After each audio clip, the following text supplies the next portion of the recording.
अस्सलाम वालेकुम नाज़रीन, मैं हूं फ़ाहद हुसैन और ये है रेड जोन फाइल्स। आज ईद का स्पेशल प्रोग्राम है और उसके लिए हमने स्पेशल मेहमान बुलाए हैं और उनसे स्पेशल गुफ्तगू होगी। ऐसी गुफ्तगू जिसको सुनकर आपको भी इन मेहमानों को जानने में ज़रा कुछ मदद मिलेगी, क्योंकि ऑन अ डेली बेसिस तो शायद इस तरह का मौका कम ही मिलता हो, क्योंकि बात होती है बड़ी ही गर्म खबरों की। आज हम थोड़ा खबरों से हट के बात करते हैं। 3 मेहमान मुझे ज्वाइन कर रही हैं, मैं इनको तारुफ कराता हूँ। तीनों जो है वो ज़बरदस्त जर्नलिस्ट हैं, एंकर्स हैं and one of the most professionally sound people in our industry. गरीदा फारूकी हमें ज्वाइन कर रही हैं, अनीका निसार ज्वाइन कर रही हैं और जुनैरा अजहर ज्वाइन कर रही हैं। आप तीनों को बहुत शुक्रिया ख़ास तौर पे ईद के प्रोग्राम के लिए। अब आप तीनों को, इससे पहले कि मैं प्रोग्राम शुरू करूं, मैंने आपको एक चैलेंज देना है तीनों को, और वो चैलेंज अभी देखते हैं कि वो आप उस पर चैलेंज पे पूरा उतरते हैं कि नहीं उतरते। और वो चैलेंज ये कि आज हमने कोई सियासी बात नहीं करनी, यानी घुमा फिरा के भी आपने कहीं सियासत को नहीं डालना। मुझे पता है कि ये मिशन इम्पॉसिबल है। अभी ज़रा आप तीनों का मैं प्रोफेशनलिज्म चेक करता हूँ ना, कि can you be non political for 30, 35, 40 minutes. तो ट्राई करते हैं। Let start with that. हालांकि मुझे तकरीबन 98.5% यकीन है कि आप तीनों इस चैलेंज में फेल होंगी, क्योंकि सियासत से आप दूर रह नहीं सकती। But let's see. ओके, अच्छा, पहले तो गरीदा मैं आपसे शुरू करता हूं। मुझे बताएं, ये जो ईद चांद रात से जो ये शुरू होते हैं व्हाट्सएप के मैसेजेस ईद मुबारक के, आपको भी आते होंगे, तो उस पर आपने क्या पॉलिसी रखी हुई है?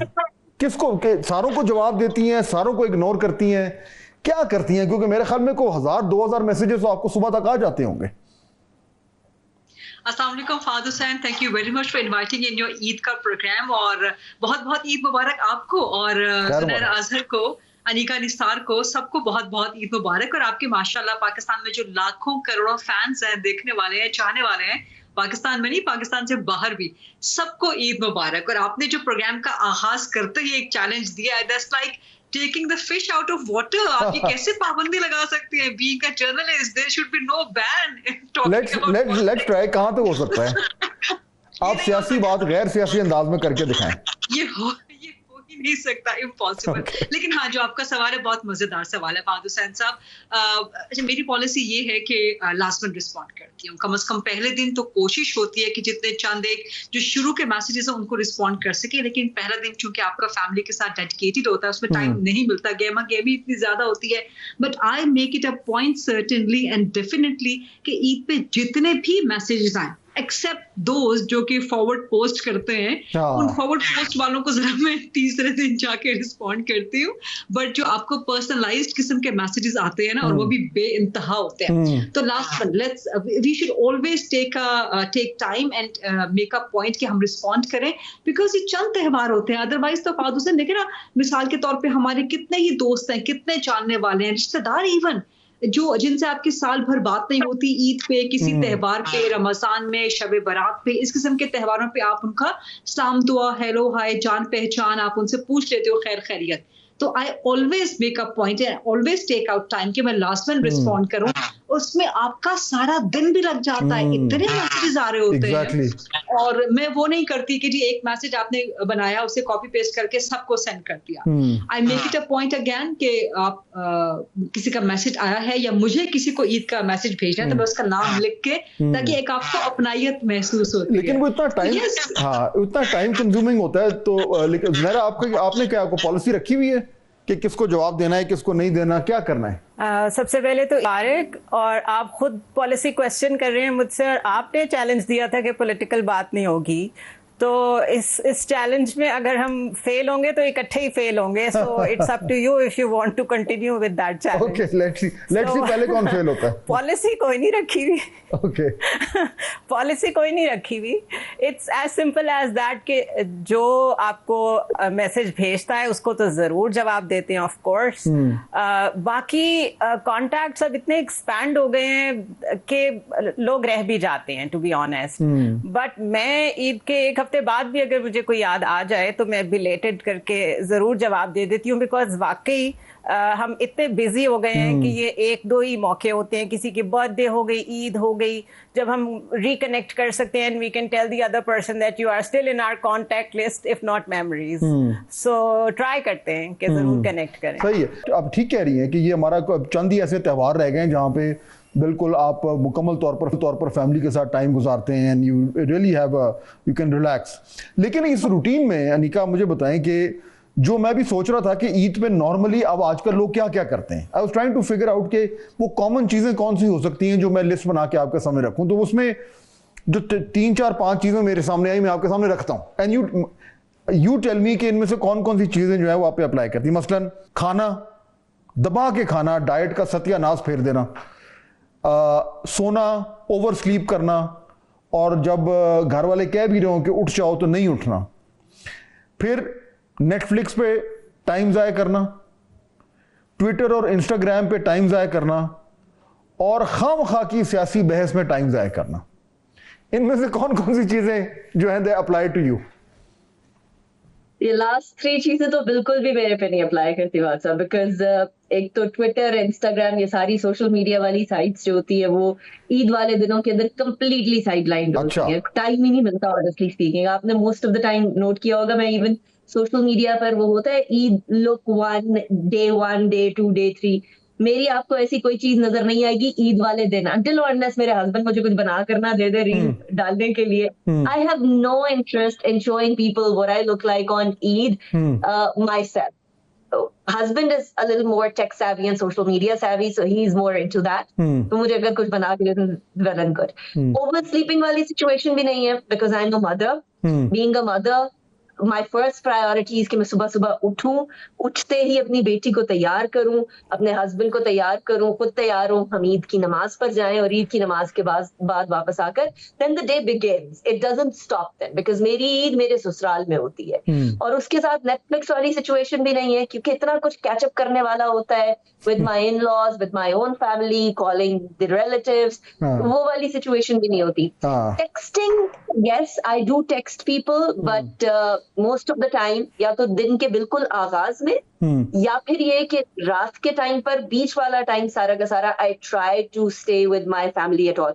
पॉलिटिक्स वाली डिस्कशन मुझे बिल्कुल करने का शौक नहीं है, बल्कि अक्सर औकात ये होता है कि हम लोग जनाजों पर जाए, शादियों पर जाए, या फिर ईद पर बैठे हो, तो हमसे सारे पूछते हैं अंदर की खबर बताए। ये तो कॉमन क्वेश्चन है ना, आप सबको ये फेस करना पड़ता है। Exactly, like we need a break as well ना, कि एक ये बड़ा टॉल टेकिंग किस्म का प्रोफेशन है हम लोगों का, एक ऐसा प्रोफेशन है जिसके अंदर हम लोगों को सिर्फ प्रोफेशन नहीं या 9 to 5 नहीं, बल्कि इट्स अ लाइफस्टाइल कि आपको continuous round the clock, even रात के 3 बजे भी, 2 बजे भी अप टू डेट रहना होता है कि क्या हो, कोई स्पेशल इंसिडेंट हो जाए स्पेशली। सो इसीलिए मेरी कोशिश होती है कि पॉलिटिक्स को तो कंप्लीटली साइड पे कर दें, और मोस्ट ऑफ द टाइम अब तो इतनी पोलराइजेशन आ गई है कि पॉलिटिक्स पे बात करना स्टार्ट करें तो झगड़ा ही हो जाता है। रुकिए जरा, हम आपको बताते हैं क्या हो रहा है। हाँ, वो जो खामखा बदमज़गी होती है। लेकिन ये आपने लाइफस्टाइल का जिक्र किया, गरीदा, लाइफस्टाइल एक्चुअली बिल्कुल ठीक कह रही है, इट इज़ अ लाइफस्टाइल। लेकिन जब ईद का दिन, ईद आती है और छुट्टियां आती हैं, और जो इस तरह की ईद आती है जिसमें इतनी ज़्यादा छुट्टियां आ रही हैं, तो वो लाइफस्टाइल जो हमारा एक रूटीन में होता है, उसको तो फिर आप थोड़ा सा ब्रेक देती होंगी, आई एम श्योर। तो वो जो एक रूटीन का जर्नलिस्टिक लाइफस्टाइल में जो ब्रेक आती है, तो फिर वो 3 4 5 दिन जो छुट्टी के होते हैं, उसमें फिर क्या लाइफस्टाइल होता है आपका? What do you do? मेरा लाइफस्टाइल रमजान में सारा चेंज होता है। आपको मालूम है, मेरे तमाम दोस्त भी जानते हैं, कॉलीग्स भी जानते हैं कि I am a fitness conscious, I am a fitness freak. I normally don't use the freak word, the fitness conscious, I adopt that primarily. लेकिन रमजान मैंने जिंदगी में रखा हुआ है कि this is my cheat month, और वो रमजान ईद तक चलता रहता है। अच्छा। क्योंकि मैं जितनी कोशिश कर लूं, मैंने बहुत कोशिश की है, मैंने अपने आप के साथ फाइट की है, मैंने बहुत डिसिप्लिन करने की कोशिश की है रमजान में अपने आप को, बट मुझसे नहीं हो पाता, बिकॉज मेरी सारी पराठे के बगैर होती नहीं है, और मेरा इफ्तार समोसे, पकौड़े, जलेबी, इन चीजों के बगैर होता नहीं। तो क्या फिटनेस का फिर क्या होता है? मतलब फिटनेस में तो पकौड़ा खाया तो वो तो एक पकौड़ा जो है वो ही नहीं हजम होता, then what do you do? सत्यानाश हो जाता है। इवन दो मैं टाइम जरूर निकालती हूँ वर्कआउट करने के लिए इफ्तार के बाद, लाइक 8-ish 9-ish, लेकिन वो ये होता है कि जितना आप खा रहे हो उतना आप बर्न कर रहे हो, कैलोरी डेफिसिट में नहीं जा रही होती मैं रमजान में। सो रमजान के मंथ में मेरा गरीदा उसमें ये भी तो फिर इशू होता है ना कि आपने अगर एक पकौड़ा खाया, देखें आपको अगर जितनी आपका फिटनेस का आप उसमें है, और मैं इसमें थोड़ी एक्चुअली बात करना चाहूंगा, बट फिटनेस का जो एक, चले आपने फ्रीक का लफ्ज इस्तेमाल नहीं किया, मैं कर लेता हूँ, fitness freak I think is a positive term.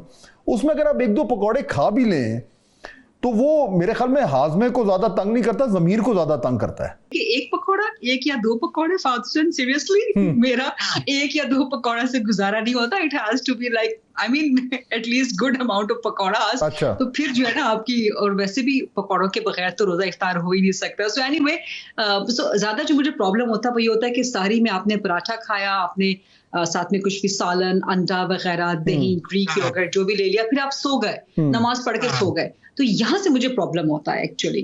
तो जो हल्का फुल्का मैं वेट जो गेन भी करती हूँ, तो इसके तो ईद के बाद जाके जो है ये चीजें फिर मेरी सब सेटल डाउन हो जाती हैं, और I can return to my fitness routine quite easily, adaptable हो जाता है। बिकॉज पिछले कई सालों से यही है कि रमजान मुझे पता है कि मैंने अपना चीट मंथ लेके रखना है। लेकिन वो इससे पहले जो हम बात कर रहे थे ना कि जी ईद पर भी ये होता है कि लोग पूछते हैं कि अच्छा जी हो क्या रहा है, तो फादर साहब आप बताएं हमें कि ईद पर हो क्या रहा है, अंदर की खबर क्या है। ये आपने मुझे ट्रैप करने की कोशिश की है कि मैं फौरन एक सियासी गुफ्तगू शुरू कर दूं, लेकिन मैंने पहले ये भांप लिया है कि ये ट्रैप है, so I'm going to sidestep it. I don't want to, मैं अपनी बनाई हुई रिस्ट्रिक्शन में खुद नहीं गिर सकता, वो तो ज्यादती हो जाएगी। लेकिन हमें दिया है ना, आपने अपने आप को तो चैलेंज नहीं दिया था।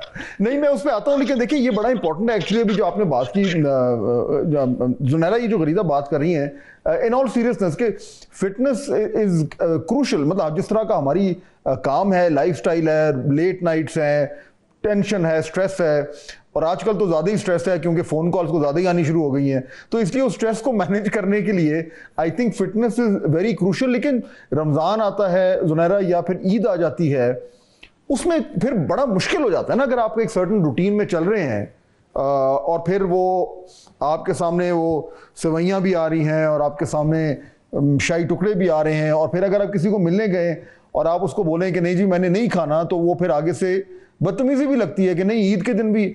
तो ये किस तरह मैनेज करते हैं? बड़ा it's a very serious problem. Well I think जहाँ और बड़ी चीज़ों का टेस्ट होता है रमज़ान में, इसको भी टेस्ट ही समझना चाहिए इन माय ओपिनियन।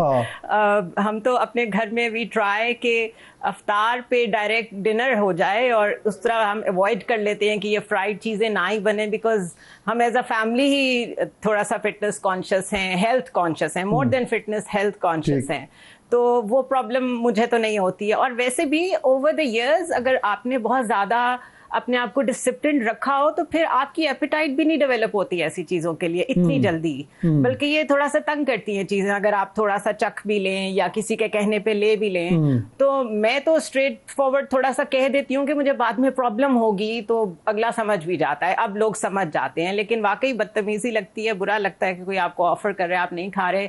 सो वो जो ईद के 2-3 दिन होते हैं उसमें थोड़ा बहुत चल जाता है, बट अदरवाइज मुझे अब मीठा अट्रैक्ट नहीं करता, मुझे फ्राइड चीज़ें बिल्कुल अच्छी नहीं लगती, सो मेरे लिए it's not an issue. But एक पूरा आपका पूरे ईयर का साइकिल जरूर डिस्टर्ब हो जाता है, बिकॉज आप और टाइम पे उठ रहे हैं, जिम के टाइमिंग्स फर्क हो जाते हैं, यू नो घर में कोई तरावी पढ़ने जा रहा है, कोई कुछ कर रहा है, सो एक बिल्कुल डिफरेंट एनवायरनमेंट होता है। और जो ईद के 3-4 दिन होते हैं, मुझे लगता है we get a chance to slow down, because हमें हमारे प्रोफेशन में हम हर वक्त इतने हाइपर विजिलेंट होते हैं, न्यूज़ के बारे में रीड कर रहे होते हैं, प्रोब कर रहे होते हैं चीज़ों को। तो वो मैं तो I treat myself as an exercise के इन 3-4 दिनों में just stay away, slow down, stay close to the family, अपने न्यूक्लियस में थोड़ा वापस आए, वॉक्स करने चले जाएं अगर टाइम मिल रहा है and stuff like that. Anika की तरह आप भी इंस्टा और ट्विटर और इन चीज़ों से दूर रहती हैं, क्योंकि वो भी एडिक्शन है ना? एब्सोल्युटली एडिक्शन है। और वैसे भी I don't like selfies and all that कि मैं आज कैसी लग रही हूँ। It is a very personal thing कि आप उस दिन कैसे लग रहे हैं। फ्रेंड्स के साथ you can share, but not on social media, so I stay away. अच्छा, सो मुझे बताएं, चलें ईद की तो हम बात कर ही रहे हैं, बट अनीका अदर देन जो आपका एक डे जॉब है, 2-3 कौन सी वो हैबिट्स हैं या लाइक्स हैं जो कि आपकी लाइफ को एनरिच करती हैं? मसलन जिस तरह अभी गरीदा ने कहा कि she really enjoys fitness regiment, जो कि बड़ी ज़बरदस्त चीज़ है बाय द वे, रियली, और आई होप कि जो लोग सुन रहे हैं वो इससे इंस्पिरेशन लेंगे। जुनैरा भी ये कह रही हैं कि शी ऑल्सो इज़ कॉन्शियस कि वो क्या खा रही हैं, क्या हेल्थ के लिए। आपकी लाइफ में 2-3 कौन सी वो चीज़ें हैं जो अदर देन वर्क जो आपको लगता है कि बड़ी इनरिच करती हैं योर लाइफ? एक तो spending time with my daughter, doing things for her, spending time with her, watching her grow, helping her with everything that she's doing. I'm a very involved mother as well. थोड़ा सा perfectionism की तरफ मेरा दिल ज़्यादा है. So being a perfectionist, I want to be a perfect anchor, a perfect mother, a perfect wife, a perfect friend. I just want to do my best. और अगर मुझे कहीं से लगे कि कहीं से कोई negative vibes आ रही है तो I just avoid और फिर मैं बिल्कुल cut off हो जाती हूँ, अगर मुझे कहीं से भी पता भी चले या कहीं से feel भी हो. That I think safeguards me as well, because I myself am not a negative person, so I don't want to be around negativity. So I think this is one habit that I follow every single day, क्योंकि हम लोगों का मिलना मिलाना हर रोज नए लोगों से हो रहा होता है. दूसरा ये कि I have made it a point कि at some point in time मेरी नींद 3 से 4 घंटे, तकरीबन 5-6 साल 3 से 4 घंटे में सो रही थी. My daughter was young at that time. But now I make it a point कि अगर रात को नींद नहीं भी पूरी हुई तो सुबह के टाइम पर मैं 2 घंटे सो जाऊं, तो at least 5 to 6 hours minimum मेरी sleep होनी चाहिए, because I've noticed that changes the entire perception of everything around you in your mind. Because जब आपकी नींद नहीं पूरी हुई होती तो आपकी body and mind दोनों आपकी नींद पूरी ना हो तो आपसे काम नहीं होता. बिल्कुल सही है, कंप्लीटली आपको चेंज कर देती है. तीसरी चीज जो मैं फॉलो करती हूँ वो ये है कि मैं अपने आप को खाने से रोकती नहीं. If I want to eat something, I go ahead and eat it. Portion size control करती हूँ. अगर मुझे पराठा खाना है, अगर मुझे देसी घी खाना है, अगर मुझे ब्राउनी खाना है, अगर मुझे मीठा खाना है, अगर मुझे फ्राइड चीजें, I don't stop myself. That's where you're different from Gharida and Zunaira. पहला जिंदगी है. I want to eat, लेकिन पोर्शन साइज कंट्रोल होना चाहिए. अच्छा, मैं अभी एक कमेंट करना चाह रहा हूँ, बट गरीदा वो हो सकता है मैं अपने ट्रैप में गिरूं, हो सकता है ना गिरूं. So I leave it up to you, क्योंकि मेरे ख्याल में तो वो ट्रैप नहीं है. मैं सियासी गुफ्तगू नहीं करना चाह रहा, लेकिन शायद आप लोग कहें कि नहीं आपने अपना रूल तोड़ा है. हम फिटनेस की बात कर रहे हैं. मेरे ख्याल में one of the reasons why Imran Khan साहब ने इतना अरसा जेल में गुजार लिया है with his moral high is because वो खुद बड़े फिटनेस फ्रीक हैं, और सुना यह है कि वो जेल में बड़ी जबरदस्त अपनी फिटनेस की रेजिमेंट को फॉलो करते हैं. That is a political comment. That is a political comment. You have talked about politics and you have broken this. You have broken this barrier. You have broken this barrier. मैं तो fitness के वाले से बात कर रहा हूँ. Fallen into your trap. No, this doesn't mean that we start talking about PTI. मैं सिर्फ फिटनेस के वाले से बात कर रहा हूँ. जी सॉरी अनिका, क्या कह रही हैं? आप शुरू इमरान खान से हुए थे, आप ले पीटीआई की तरफ गए. अभी 5 मिनट हम रुकेंगे तो you will actually fall into the ditch that you. अच्छा नहीं, मैं फौरन रिवर्स कर लगा के नेटफ्लिक्स पे आ रहा हूँ कि शुरू तुमने किया था, खत्म हम करेंगे. अब आपने स्टार्ट कर दिया है तो अब ये पॉलिटिक्स चलती रहेगी. लेकिन आपकी ईद कैसे गुजरती है फादर हुसैन? फिटनेस रेजीम कैसे मेंटेन करते हैं? मैं I take a break from the normal routine, चाहे वो थोड़ा सा वर्कआउट का हो, जो डाइट का हो. डाइट पे तो मैं बिल्कुल कम से कम एक दिन तो बिल्कुल छुट्टी होती है. उस दिन जो है वो मीठा भी होगा. उस दिन अगर लंच पे हमेशा फैमिली लंच ही होते हैं, तो उस पर अगर पुलाव बना है या उसके साथ कोरमा बना हुआ है तो वो भी खाना ज़रूर होता है. और जो सबसे बड़ी चीज़ जो I am sure you will agree with me, कि जिससे हम सारे दूर भागते हैं, जो कि है नान. लेकिन ईद पे नान भी जो है वो खाया जाता है. So I take a break at least for 1 day, sometimes for 2 days. लेकिन आप अच्छी तरह जानती कि अगर आप ज़्यादा ब्रेक ले लेना तो फिर बड़ा मसला हो जाता है. तो you have to be a bit careful that way. That's true, but I think that's also in your mind, that's also psychological, because मुझे पता होता है कि मैंने रमजान के पहले रमजान से लेके ईद के दूसरे या मैक्सिमम तीसरे दिन तक 4th डे पे ऑटोमेटिकली मैं अपने आप को रिजर्व करना बिट बाय बिट शुरू कर देती हूँ. सो या it's all about your mind game, कि आप अपने माइंड को कैसे मैनिपुलेट कर सकते हैं, उसको ट्रेन कैसे कर सकते हैं, कि आपने किस वक्त कितना खाना है, किस हद तक कितना खाना है आपने. नाज़रीन, गुफ्तगू हमारी जारी है. अभी बड़े और टॉपिक्स हैं जिन पे बात करनी है, लेकिन ब्रेक का वक्त हो रहा है. उसके बाद वापस आते हैं और यहीं से इस गुफ्तगू को आगे बढ़ाते हैं. ब्रेक के बाद खुशामदीद. जुनैरा, आपने पिछले कुछ दिनों में कोई अच्छी फिल्म देखी which you would recommend to everybody? मैं खुद स्टार्ट करता हूँ. I start. मैंने रिसेंटली एक फिल्म देखी है, बड़ी अच्छी है, और वो हमारे प्रोफेशन से भी के लिए भी बड़ी अच्छी है. It's called the darkest hour. और ये विंस्टन चर्चिल के ऊपर है, और वो किस तरीके से वॉर में he goes into the war. So it's a history, but it's a really wonderful film. आपने कौन सी देखी है which you recently that you think बड़ा उसको आपको मजा आया? मैं एक्चुअली जो एक हिस्टोरिकल पर्सपेक्टिव होता है और अगर उसका प्रोडक्शन लेवल बहुत अच्छा हो तो मैं उसे बहुत इंजॉय करती हूँ. एंड फॉर दैट रीजन मैंने द क्राउन 2 दफा देखा है. अच्छा. और उन्होंने हिस्ट्री को अराउंड द मोनार्की, उन्होंने अपनी जो एक ब्रिटिश हिस्ट्री है उसको किस तरह एक्सप्लेन किया है, अपने क्राइसिस को दिखाया. उसमें उन्होंने कोई अपना हीरोइक इंपीरियलिज्म दिखाने की कोशिश नहीं की. उन्होंने बताया हम कहाँ कहाँ फंसे, कहाँ कहाँ हमें लगा वी आर स्टक, हमेशा बैड इकोनॉमी में कौन कौन सा प्राइम मिनिस्टर रहा. तो it is a beautiful series जिससे आप बहुत लर्न करते हैं. मतलब उसके बहुत एंगल्स हैं कि queen on her own as a women the challenges उस टाइम्स में उन्होंने फेस किए और इतनी बड़ी पोजीशन पे रही, और फिर बहुत 50 years on the crown and all that. So I really enjoyed that. उसमें मैंने कहीं पढ़ा था कि रॉयल फैमिली ने एक्चुअली उसके बारे में कंप्लेन की थी कि ये जो दिखा रहे हैं ये एक्चुअली सही पोर्ट्रेयल नहीं है. जिस पे क्राउन के जो प्रोड्यूसर्स उन्होंने जवाब दिया था कि जी actually it is a work, you know, it's an entertainment thing, तो हम थोड़ी सी लिबर्टी तो ले सकते हैं. So yeah, I remember उसमें ये हुआ था. अनीका, आपको और उसमें BBC का I'm sorry if I'm interrupting, उसमें उन्होंने जो BBC का एक रोल दिखाया है ना कि they were in two hearts, के एक ऐसा इंटरव्यू ऑफ डायना जिसमें वो अपना पर्सनल वेंडेटा भी निकाल रही है, but at the same time she has a right to give her opinion because दूसरी साइड से ओपिनियन उसके बारे में मुस्तकिल आ रहे थे. तो उन्होंने जो BBC की एडिटोरियल जजमेंट उसमें दिखाई है, दैट वाज वेरी गुड. अच्छा अनीका, मैं यही जो बात कर रहा था फिल्म की, दो मुझे और फिल्में याद आ गई अगेन, वर्ल्ड वॉर 2 की जो नई है, जिनकी अभी इन्होंने प्रोडक्शन वैल्यू की बात की. एक है इट्स कॉल्ड डंकर्क, जो फेमस हो वर्ल्ड वॉर 2 में एक मोमेंट आया था. और एक और फिल्म है इट्स कॉल्ड 1917, और उसकी वो वर्ल्ड वॉर 1 की है, लेकिन अनीका उसमें जो I don't know whether you seen it और नॉट, उसकी जो प्रोडक्शन है वो एक कैमरा शॉट है, वही शॉट चलता है फ्रॉम शुरू से लेके कब. It's absolutely stunning. Yes, I agree. I have seen 1917. It is a brilliant made. I did not believe that it's a single shot camera. But when I got to know this, because उसके अंदर बहुत सारे ऐसे points आते हैं जहाँ वो इतनी versatility है कि आपको लगता नहीं है कि single shot के अंदर बनती चली जा रही होगी. And then when I read about it, I was mind blown.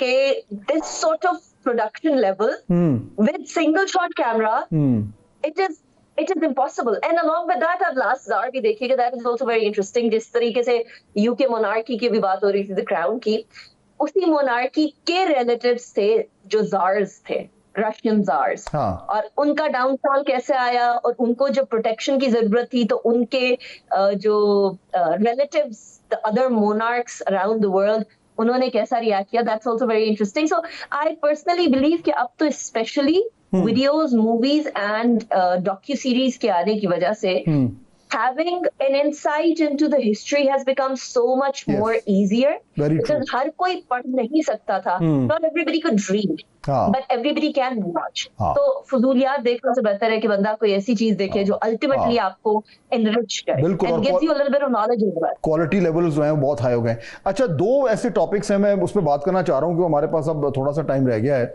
Rida, आपसे शुरू करूंगा. तो मैं आपको पहले टॉपिक्स बता देता हूँ दोनों, ताकि आप लोग ज़हनी तौर पर तैयार हो जाएं. एक टॉपिक है आर्टिफिशियल इंटेलिजेंस और दूसरा टॉपिक है फर्शी शलवार. तो किससे शुरू करें? बिकॉज पहले मुझे समझाएं ये रेज क्या है। मैंने पढ़ा और वो एक डॉन में एक कॉलम भी आया हुआ था कि hottest trend in for this Eid. तो ये क्या है? What do you know of this trend?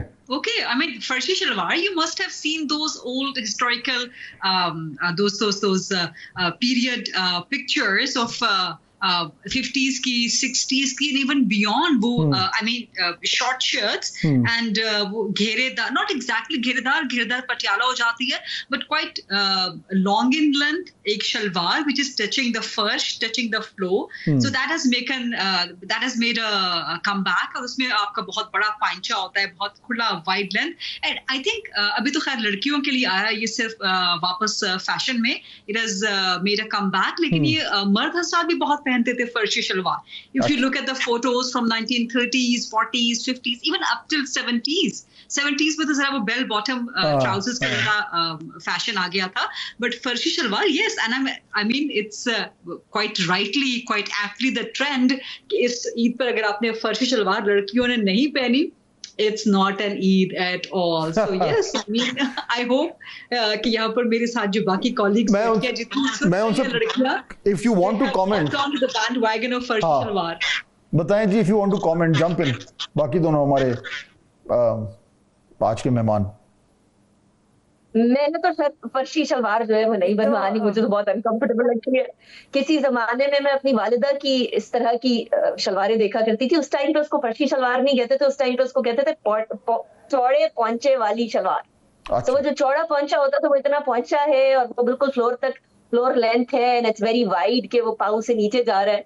उस टाइम पर बहुत सारे इस तरह के कपड़े जब मैं अपनी वालिदा की देखती थी, I used to be like, कैसे पहनते थे आप? इतनी तंग सी शर्ट है और छोटी सी शर्ट और इतनी बड़ी लंबी सी खुली सी शलवार है. तो मेरे कमबैक, लेकिन मेरे ख्याल में कुछ चीजें बिल्कुल एवरग्रीन होती हैं. जैसे पर्सनली नाउ आई फील कि हम लोगों के यहाँ लॉन्ग शर्ट्स एंड ट्राउजर्स जो है वो एक एवरग्रीन सिचुएशन क्रिएट करता है, बड़ा डिसेंट लुक देता है, बड़ा एलिगेंट लुक देता है. तो ये चीजें इन एंड आउट होती रहती हैं और होती रहेंगी. And to have the variety बिल्कुल ठीक होती रहेंगी. खवातीन को फैशन में, इवन मर्द हजरात को भी वैरायटी चाहिए होती है. This is the beauty of fashion कि फैशन इज नॉट कि सारे जो फॉलो कर रहे हैं आप वो पहने. Fashion is what makes you comfortable and what makes you stand out and what makes you stylish. Zunaira, you want to jump into this topic? एक तो आपने जो दोनों टॉपिक्स एक्सप्लेन किए उसमें आपने कहा AI and farshi shalwar. So what a diversity. एक तरफ AI और दूसरी तरफ उस पे आते हैं शलवार. और दूसरा दोनों ट्रेंडिंग टॉपिक्स हैं. फर्शी शलवार दोनों ट्रेंडिंग है और मतलब एक तरफ इतनी मॉडर्न वर्ल्ड है और दूसरी तरफ शलवार की बात हो रही है. So it's amazing. if you look at the old pictures of Fatima Jinnah, तो उन्होंने जिस स्टाइल की शलवारें पहनी होती हैं, I think this is something close to that.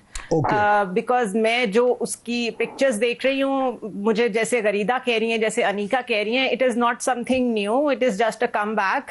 और वो फैशन में कहते हैं ना कि आपने घूम फिर के फिर एक ही चीज को दूसरी दफा लॉन्च करना होता है.